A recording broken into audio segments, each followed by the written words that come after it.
vai dar esta lei moral a Moisés, e entregando esta lei moral a Moisés, nós vamos entender e nós vamos compreender. Só que o que é que os judaizantes eles vão anunciar, eles vão falar, eles vão debater? Vai debater que para o homem ser salvo, ele só pode ser salvo se cumprir a lei de Moisés, só pode ser salvo. Só que nós vamos entender que um homem em si não tem como cumprir a lei, não há como cumprir a lei. Eu vou ser bem sincero aos irmãos hoje aqui: nenhum homem na face da terra consegue ou conseguiu cumprir dentro do preceito judaico as 613 preceitos. Desses 613 preceitos, nenhum homem sequer na terra cumpriu com esta lei, com este preceito.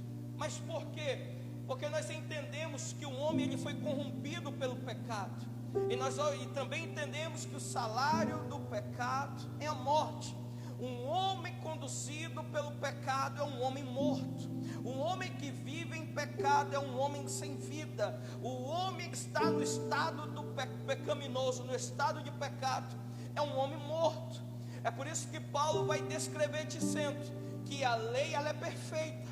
E ele vai fazer uma analogia em Romanos capítulo de número 7, descrevendo o casamento da lei com os homens, dizendo que a lei é como um marido fiel, perfeito, e cobra a perfeição. Ele é bom e cobra a perfeição. Porém, nós não temos como cumprir a lei. Primeiro, se estamos em pecado, estamos mortos.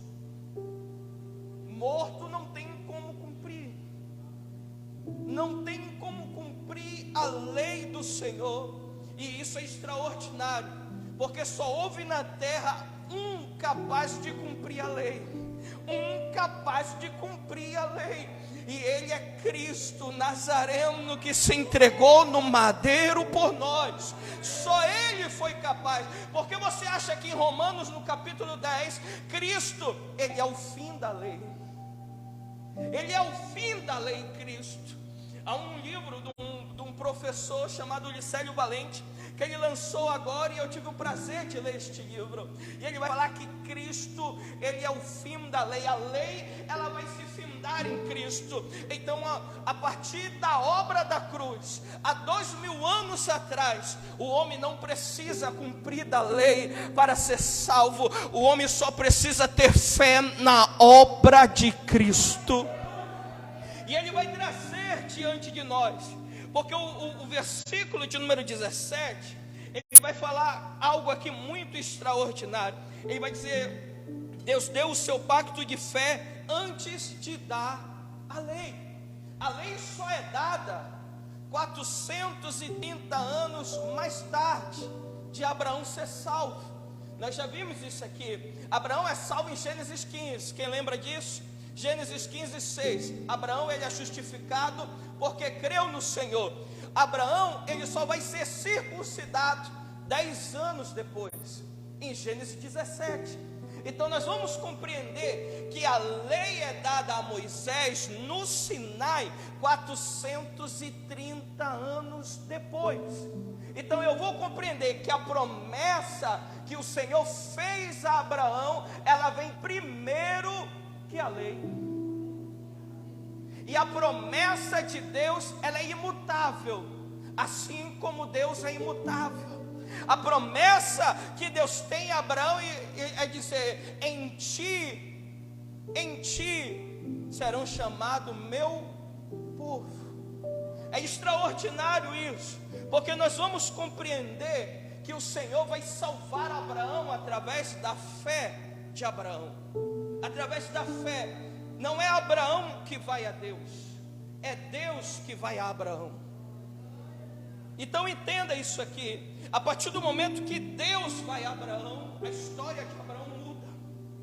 A história de Abraão passa a ser transformada. Então Paulo, ele vai ser bem incisivo quando ele descreve que a promessa da salvação, ela é dada antes da lei. Ela vem primeiro. E ele continua dizendo: digo isso, uma aliança já anteriormente confirmada por Deus, a lei que veio 430 anos depois, não pode abrogar de forma que venha desfazer a promessa. Como podemos saber que uma pessoa é justificada somente pela fé? Porque Deus deu sua promessa de fé a Abraão antes de dar a lei a Moisés. A promessa de fé precede o pacto da lei. Abraão foi justificado pela fé, mais de 4 séculos antes da lei ser dada. A aliança da fé tem suas raízes na eternidade, uma vez que antes de ela ter sido dada a Abraão no tempo, foi dado a Cristo na eternidade, porque a promessa da justificação pela fé veio antes da lei e não pode ser destruída, deturpada pela lei e nem substituída por ela. Então nós vamos compreender: o que nós recebemos de Abraão é uma eterna promessa.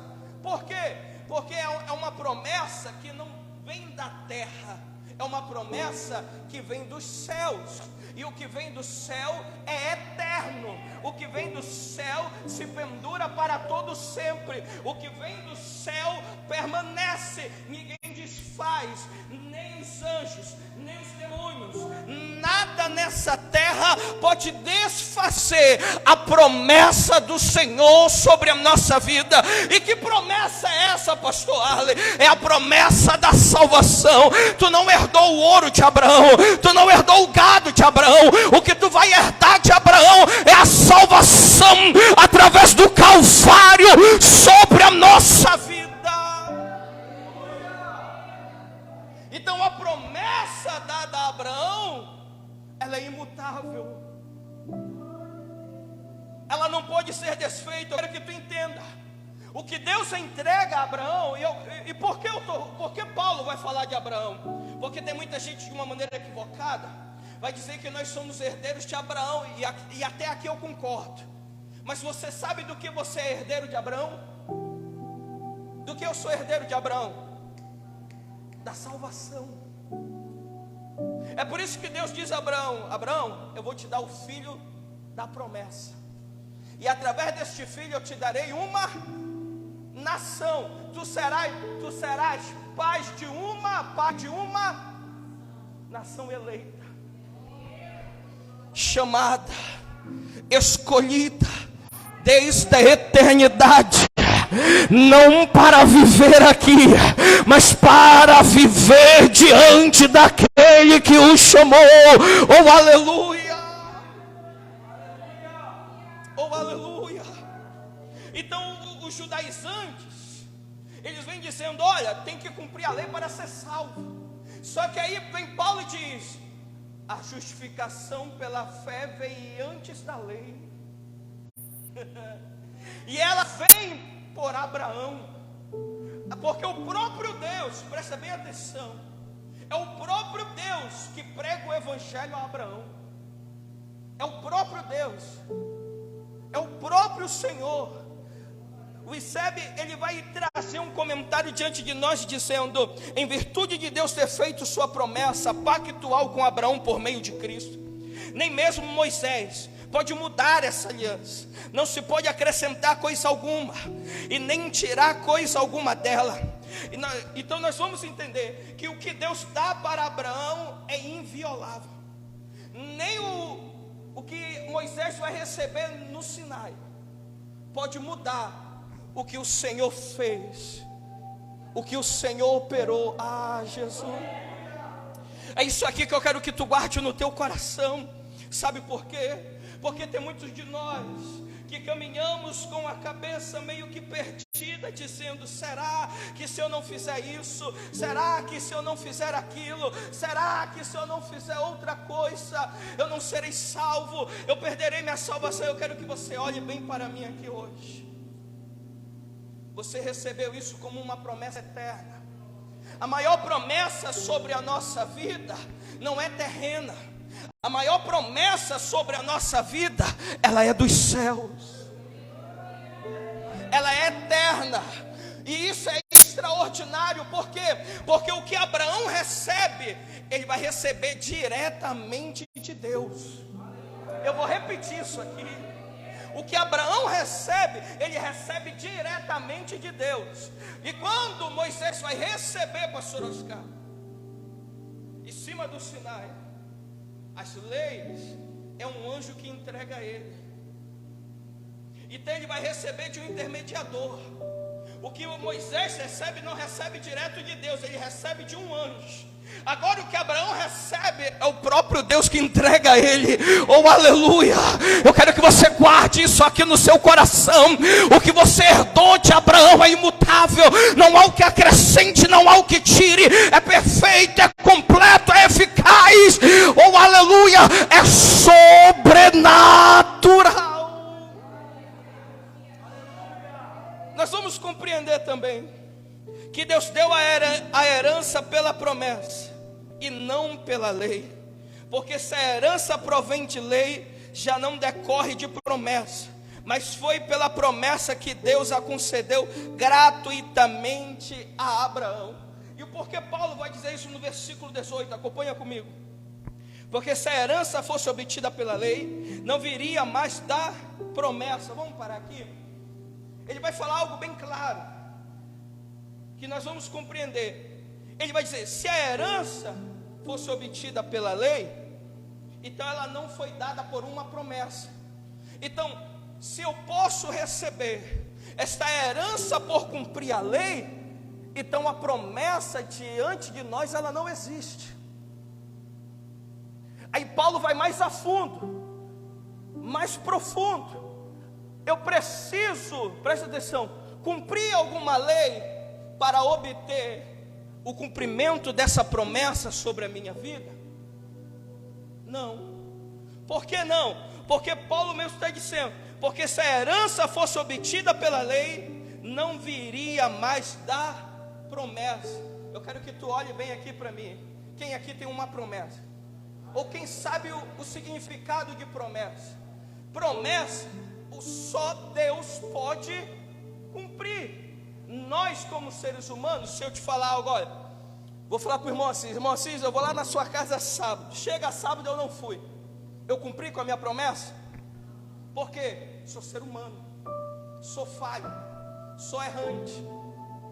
Mas a promessa dada por Deus, ela não falha.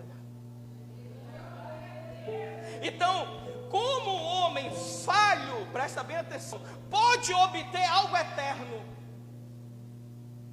O homem falho pode fazer algo para obter uma promessa eterna dada por Deus. E eu vou te ser bem sincero, se dependesse de mim e de você, nós não receberíamos essa promessa. Se dependesse de nós, nós não receberíamos essa promessa. Sabe por quê? Somos errantes, falhamos, erramos, pecamos, às vezes desagradamos ao Senhor, mas aquele que te fez a promessa, Ele todavia é fiel e não volta atrás na sua palavra. E eu quero que tu entenda, Ele não é fiel a mim, Ele não é fiel a você, Ele é fiel à sua palavra. Então é por isso que nós devemos andar baseado na palavra. Por que, pastor Arley? Porque a palavra dele não muda, ela não para, ela não pode ser desfeita, não há o que acrescente, não há o que tire dela. Oh, aleluia! Eu quero que tu entenda, aquilo que tu herdou dele não é obtida por homem, é dada por ele.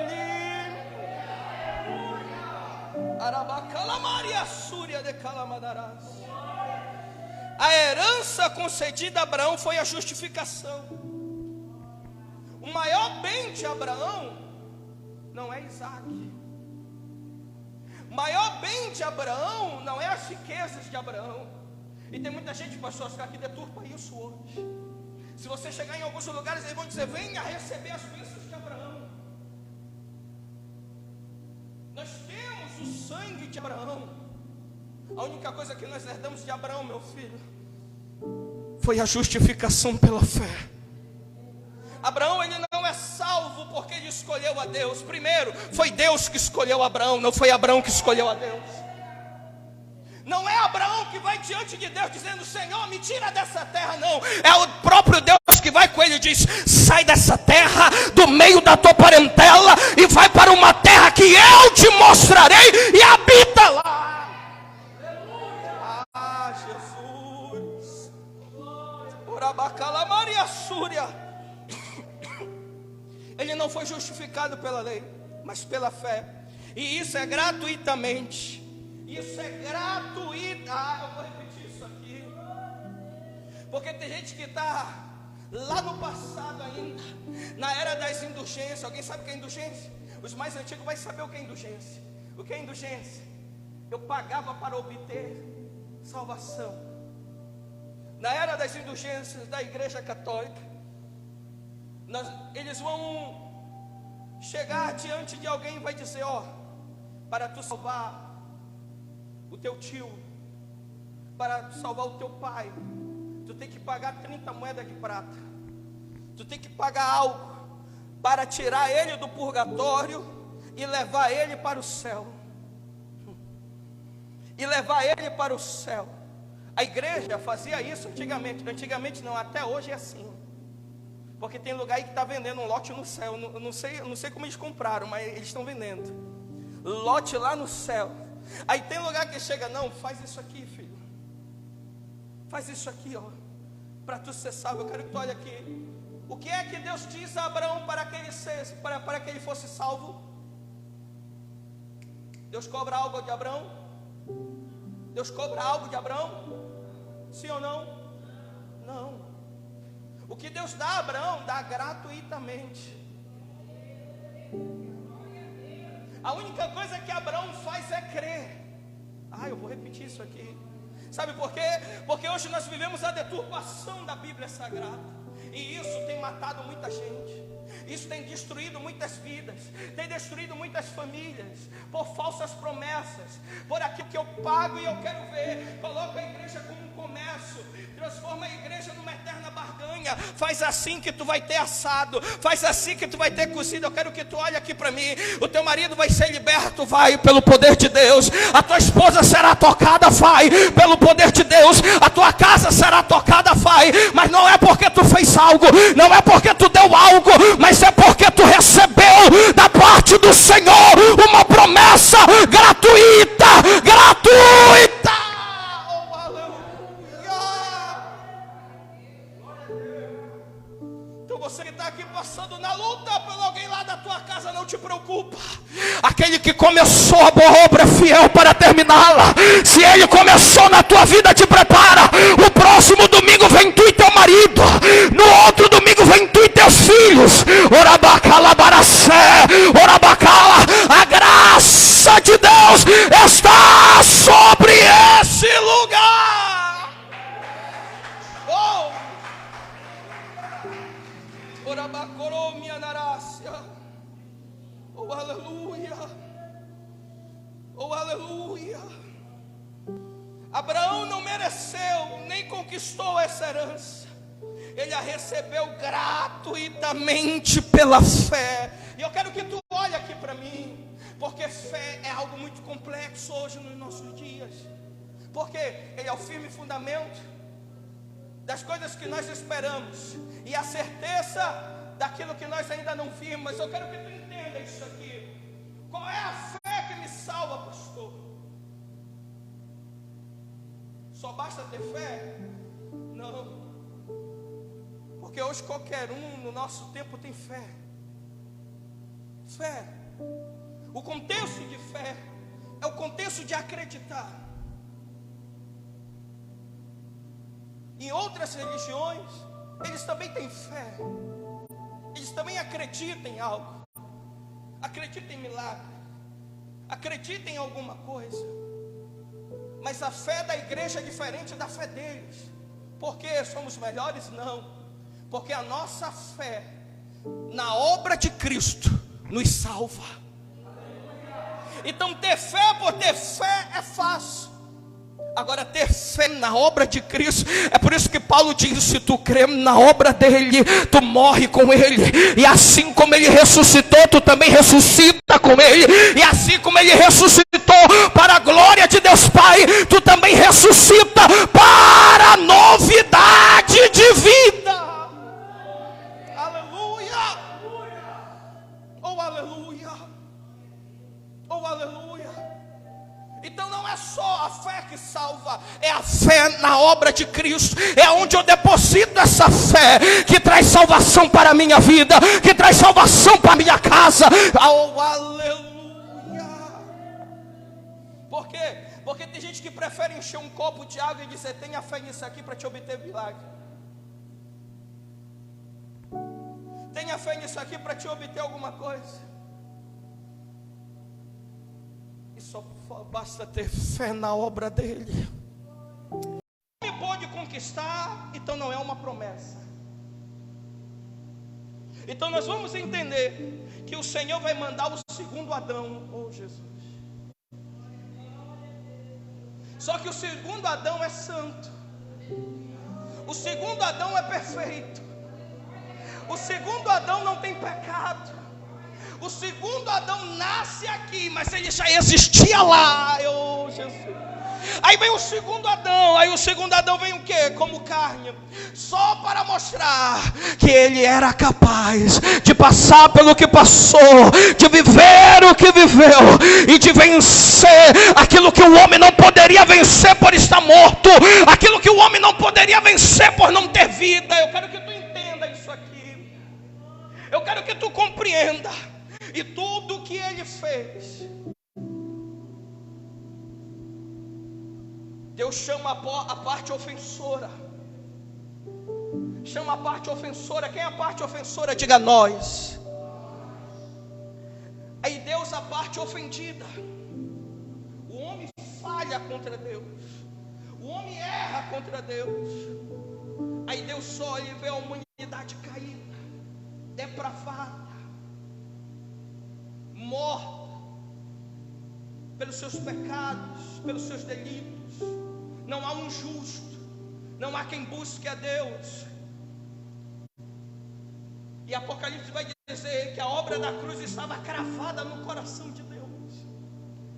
Ele viu o homem caído e diz: é necessário trazer redenção sobre o homem e atrair o homem para a minha presença.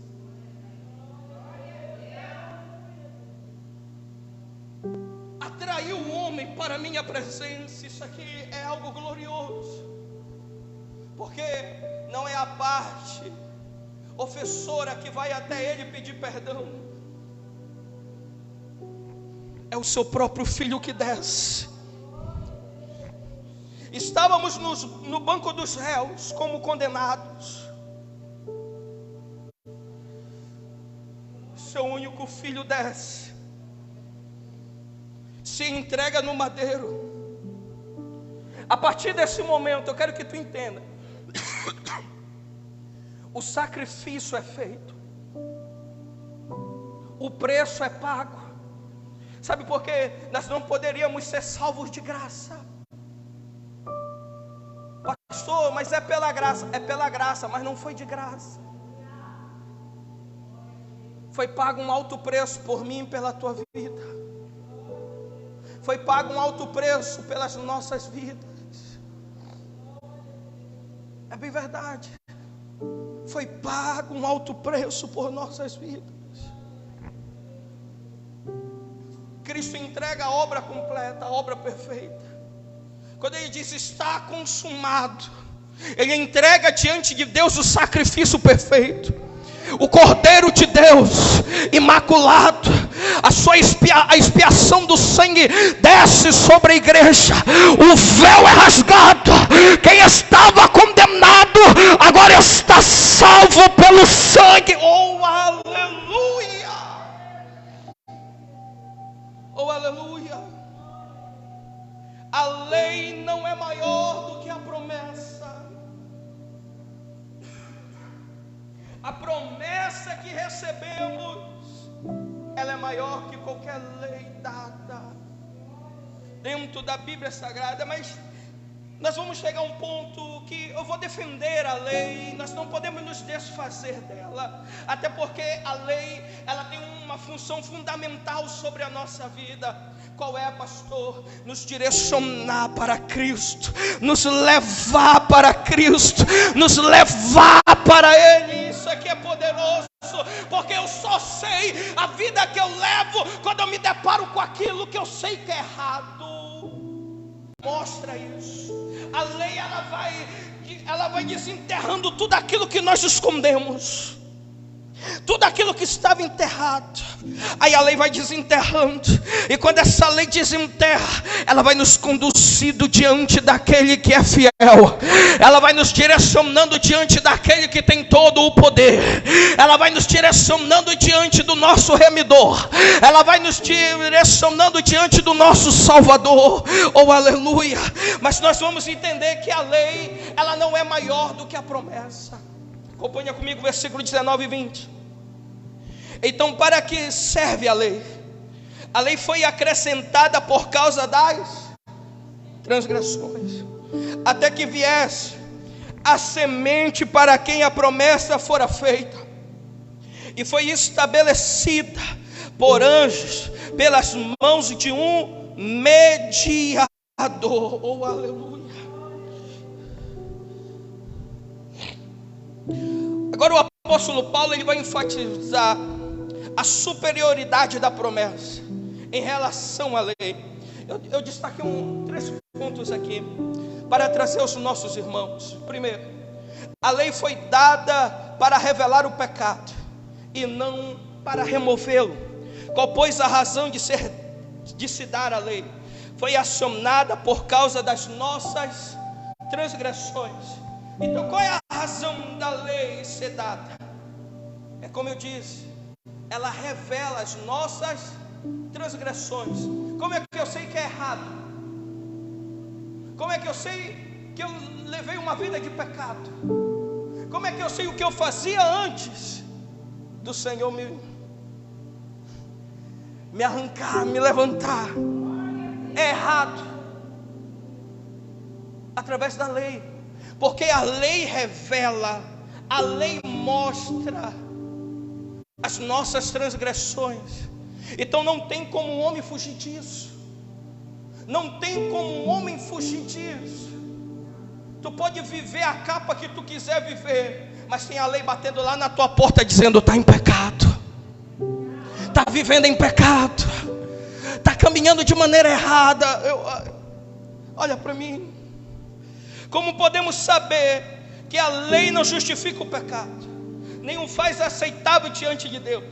Porque o propósito da lei é revelar o pecado em vez de removê-lo. Aqui é que está. Não tenho como cumprir a lei, porque a lei não tem o poder de remover o meu pecado, mas ela tem o poder de revelar o meu pecado.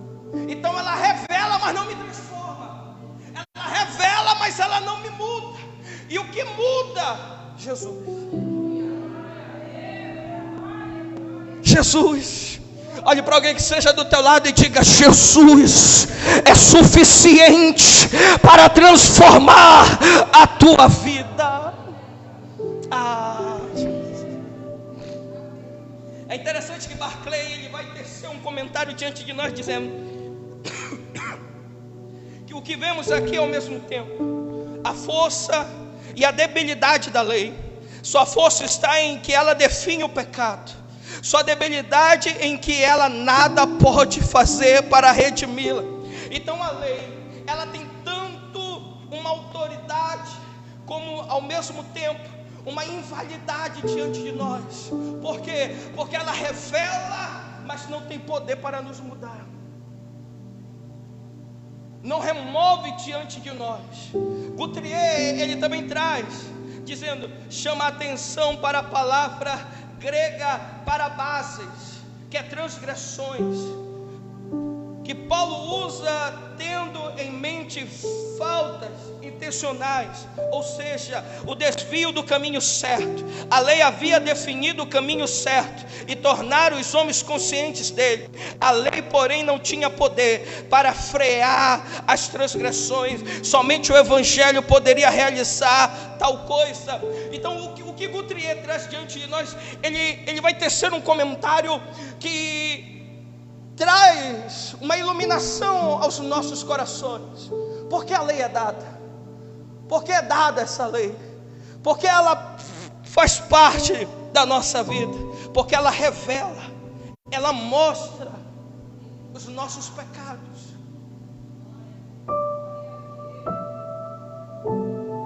Mas pastor, mesmo eu sabendo o que é errado, por que eu não paro de fazer o que é errado?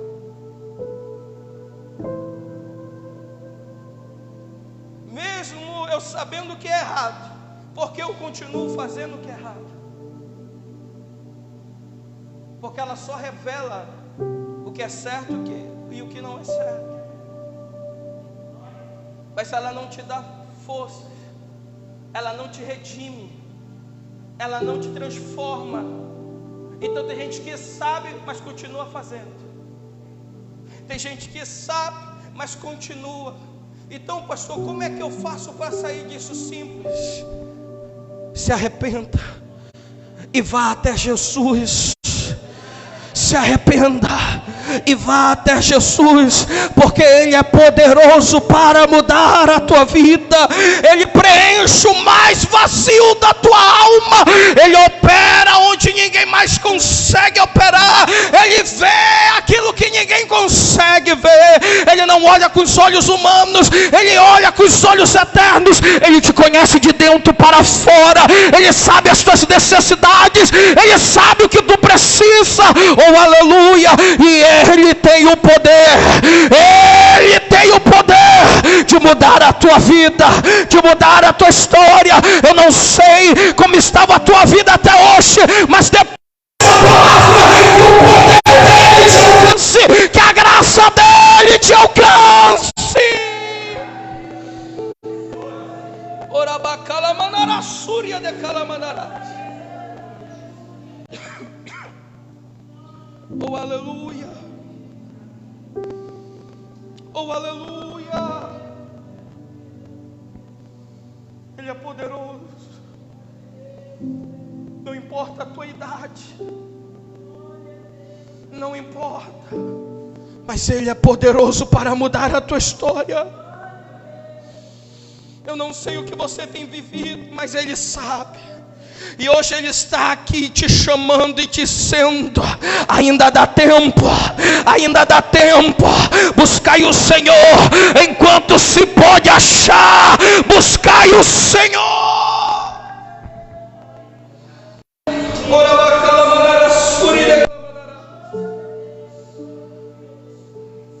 Conta quando não há lei. Romanos 5,13. A lei é como um espelho que mostra a sujeira do nosso rosto, mas não a remove.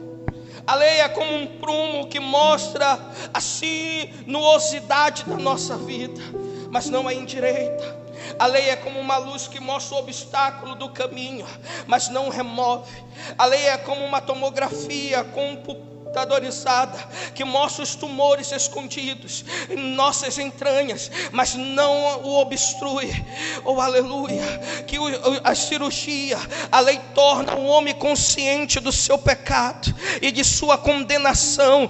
Paulo mesmo diz: até o regime da lei havia pecado no mundo, mas o pecado não é levado pela lei, e vem o pleno conhecimento do pecado. Então nós vamos ver em Romanos 3:23. Não abre não, senão a gente não sai daqui hoje.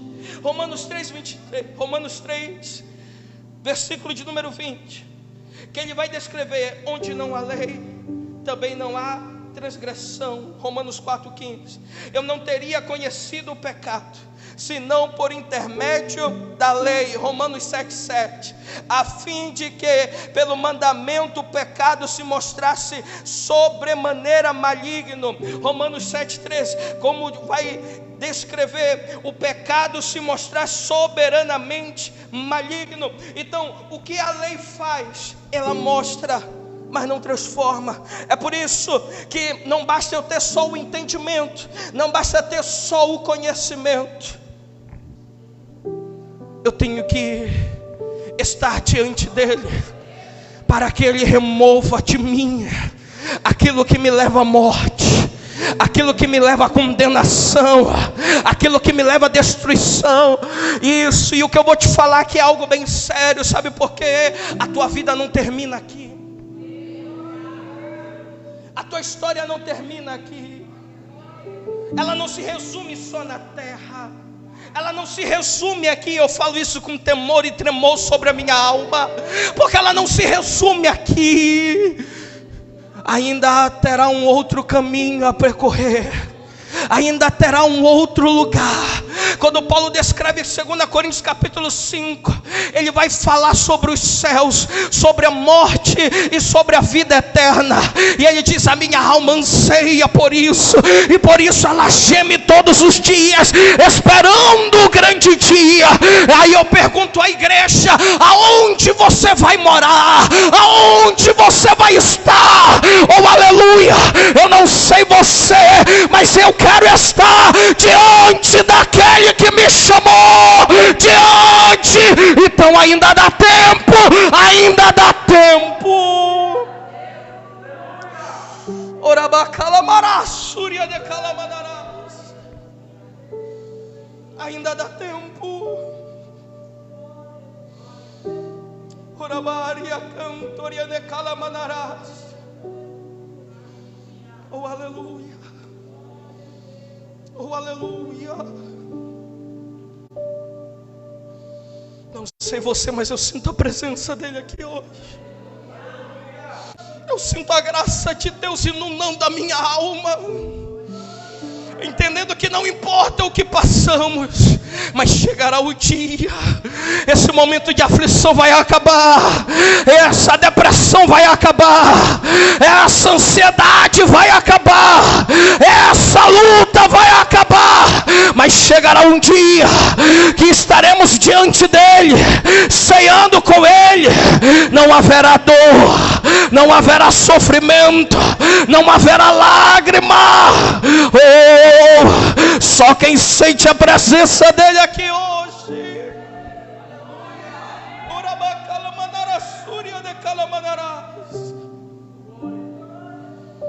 Oh, aleluia.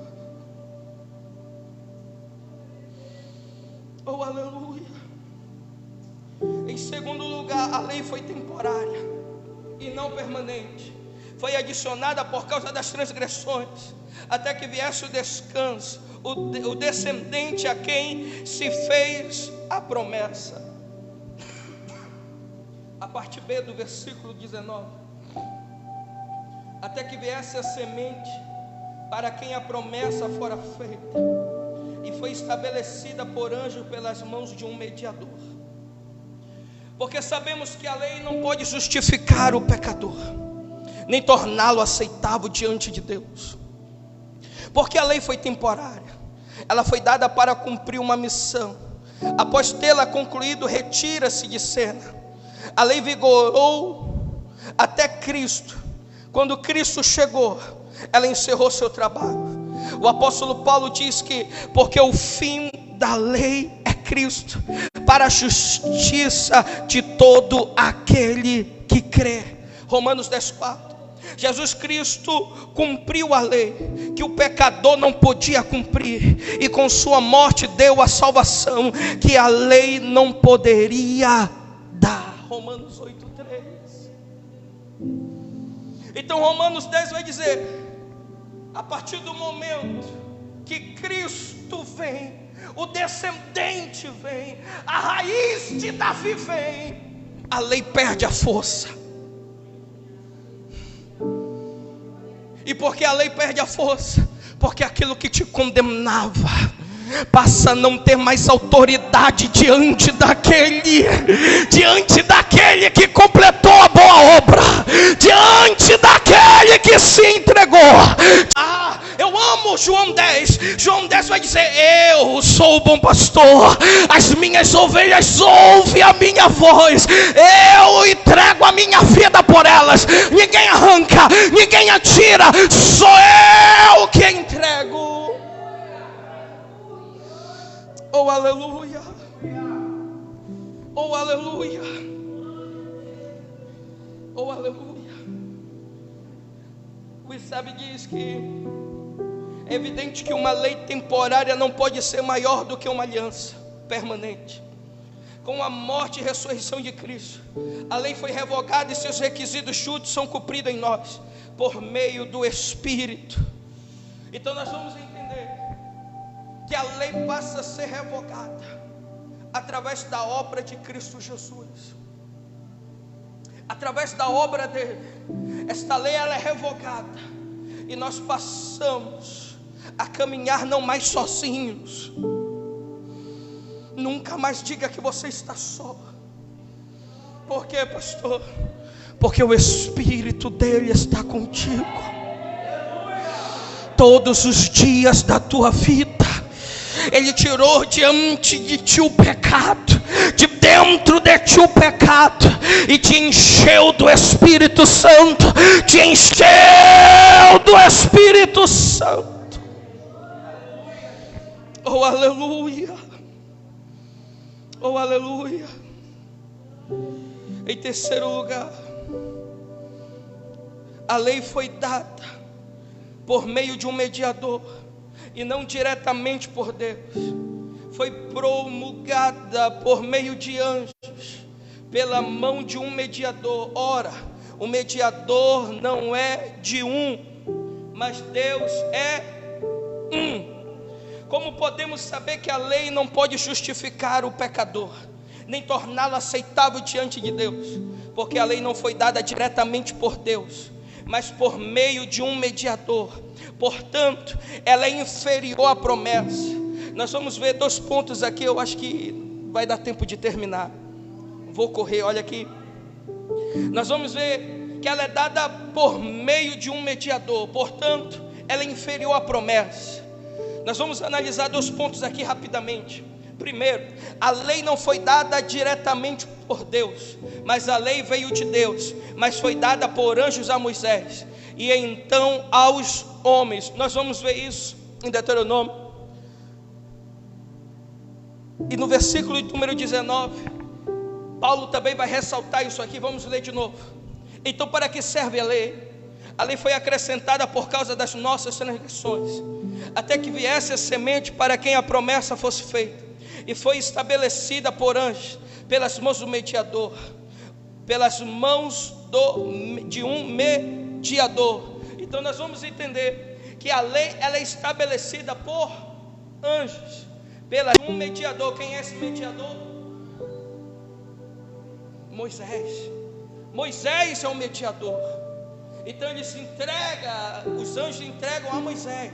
Então presta atenção, Moisés se colocou como um mediador entre Deus e o homem, na dádiva da lei. Portanto, a lei veio ao homem de terceira mão, ou seja, de Deus para os anjos, e destes para Moisés, e por fim de Moisés para o povo. Mas não foi assim com a promessa feita a Abraão. Quando firmou sua aliança com Abraão, Deus o fez pessoalmente, sem nenhum mediador. Deus mesmo deu a sua promessa de graça e justiça. Abraão recebeu a promessa diretamente de Deus. Consequentemente, a promessa é superior à lei.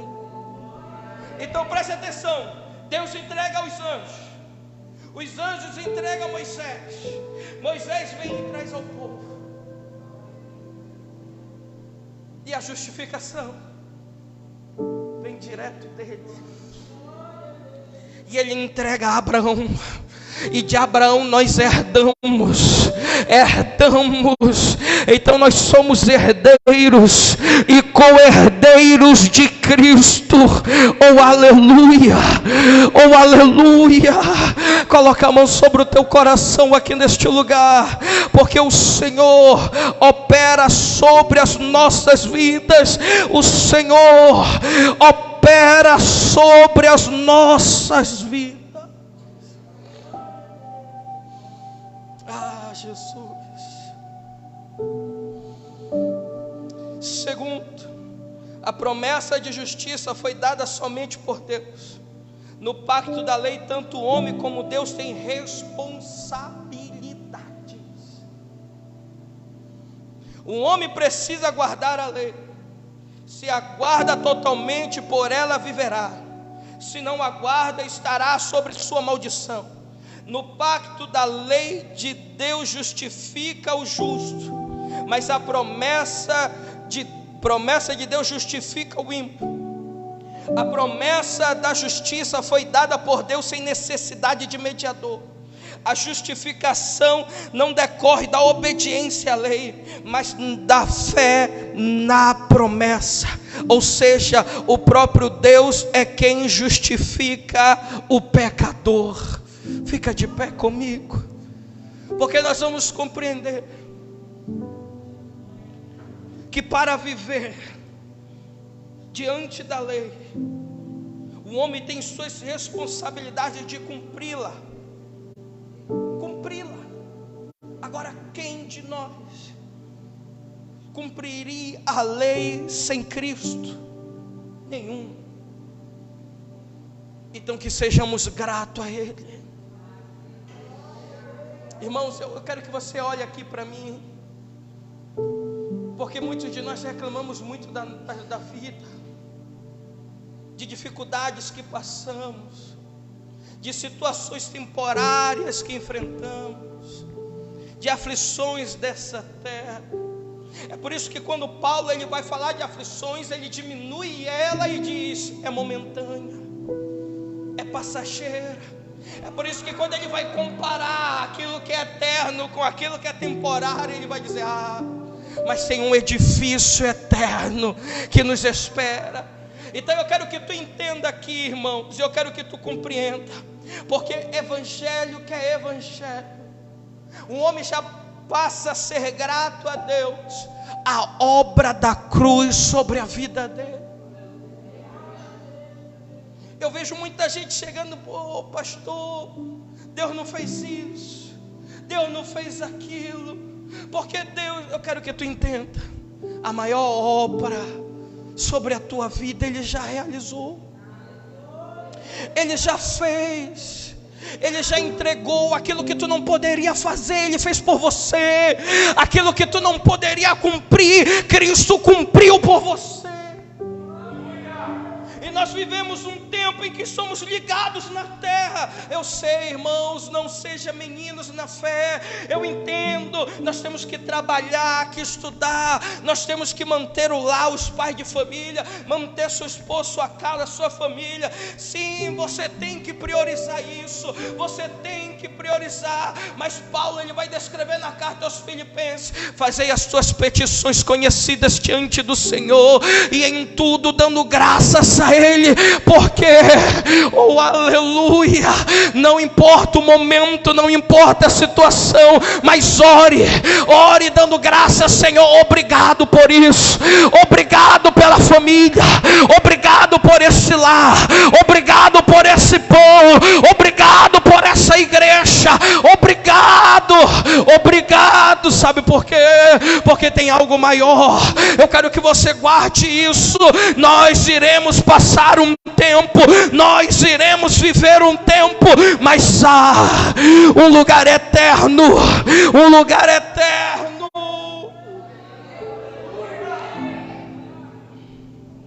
Seja grato a Deus. A justificação só nos mostra o quanto nós temos que ser gratos, o quanto nós temos que ser gratos à obra de Deus sobre a nossa vida, a obra de Deus sobre o nosso lar, a obra de Deus Seja grato a Ele. Eu sei, como ser humano, a gente vai se entristecer, a angústia vai bater, a aflição vai vir, as tempestades vão tentar nos parar. Mas seja grato a Ele, porque Ele vai te dar vitória. Ele não desampara as lutas, mas que venhamos lutar com Ele. Levante as suas mãos para o céu, Senhor. Te damos graça por esta palavra. Te agradecemos pela tua obra sobre a nossa vida. Te louvamos, Senhor. Te agradecemos pela promessa que foi nos dada. Te louvamos, Senhor, pela tua fidelidade. Mesmo o homem não merecendo, mesmo o homem transgredindo, mas a tua palavra permanece. A tua palavra permanece sobre as nossas vidas. E eu te dou graças, Senhor, por isso. Eu te louvo junto com esta igreja que foi tocada por esta palavra, que foi tocada por esta mensagem, que foi tocada, Senhor, aqui neste lugar. Abençoa este povo, que eles venham viver todos os dias para a glória e a honra do teu nome, que eles venham ser gratos à obra da cruz, agradecendo o Senhor. Não importa as circunstâncias dessa vida, não importa as lutas, mas todos os dias aos teus pés, dando graças, dando glória, porque o Senhor é bom e a sua benignidade dura para todos sempre. Que sejamos firmes nessa fé, que venhamos caminhar com a mente iluminada, com o coração iluminado, cheio do teu Espírito Santo, pois recebemos o penhor do Espírito e sabemos que em breve Jesus voltará. Jesus voltará. Jesus voltará. Jesus voltará. Jesus voltará. Que esta seja a nossa mensagem, que esta seja a nossa pregação, e que todos os domingos venhamos ministrar a tua palavra de ensino, como se fosse o nosso último domingo nessa terra, como se fosse o nosso último domingo nesta terra. Nos leva em paz, Senhor, para o nosso lar. É o que eu te peço, ó Deus.